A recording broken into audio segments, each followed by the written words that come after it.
On May 15th, the artificial intelligence industry experienced a coordinated breakdown across its entire supply chain.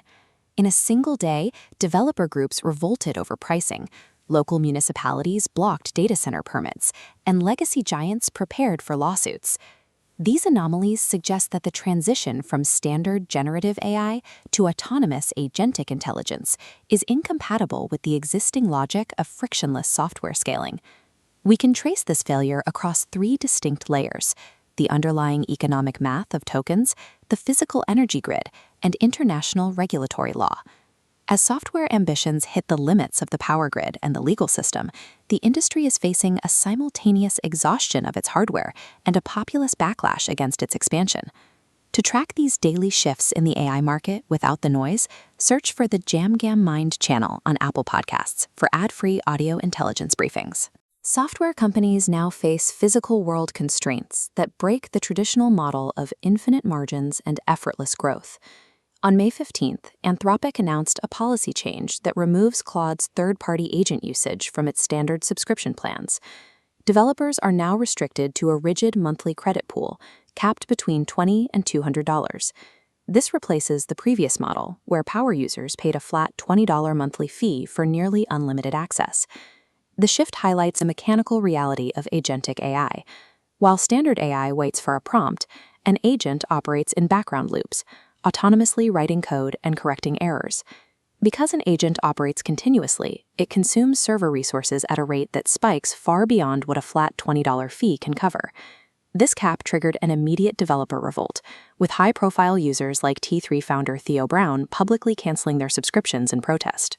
A flat subscription fee for agentic workflows requires the AI company to heavily subsidize massive, unpredictable background server costs. Agentic intelligence has exposed the true high unit economics of compute, forcing companies to move away from subsidized subscriptions and toward direct usage billing. Abstract token burn requires raw electrical power. Serving those constant autonomous loops means pulling immense loads from local energy grids.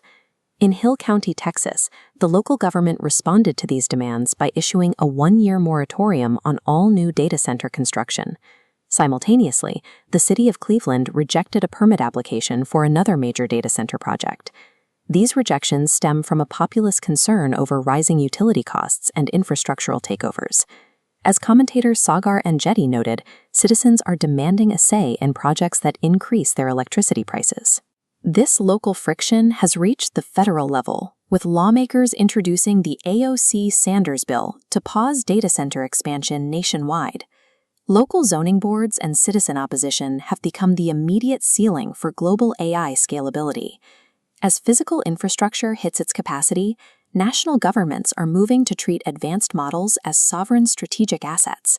The White House has reversed its previous hands-off approach, now mandating that developers submit cutting-edge models for evaluation before release.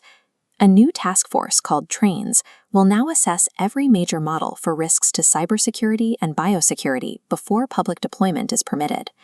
This shift followed Anthropic's disclosure that its unreleased Claude Mythos model could autonomously exploit vulnerabilities in widely used software. China's regulators applied similar pressure by blocking Meta's $2.5 billion acquisition of the agentic startup Manus. Manus had attempted to bypass Chinese jurisdiction by relocating its headquarters to Singapore. Beijing nullified this move, asserting ultimate authority over the technology because its engineers and original development were rooted in China. This intervention has stalled investment across the Asian tech sector, with founders abandoning plans to seek capital from US or European sources. By locking down agentic models as restricted sovereign assets, both the US and China have added a permanent layer of friction to international tech trade. Beyond regulation and electricity, AI developers face the final bottleneck: the difficulty of integrating advanced logic into legacy corporate systems and human institutions. OpenAI is currently preparing for legal action against Apple over their Siri integration.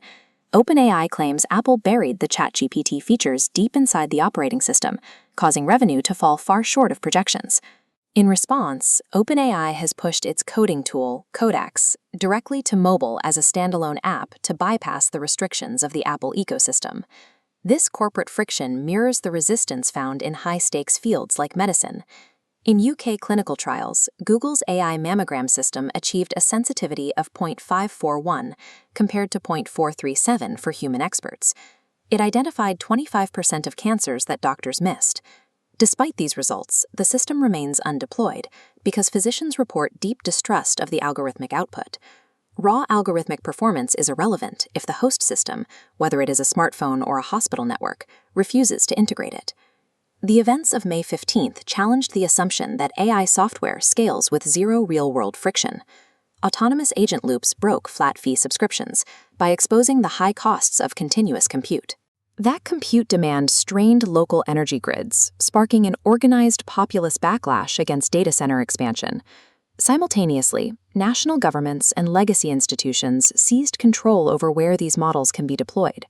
The next phase of competition will be won by those who can navigate the physical and institutional resistance of the real world. For ongoing strategic analysis of the technology markets, subscribe to the DJAMGAMIND channel on Apple Podcasts.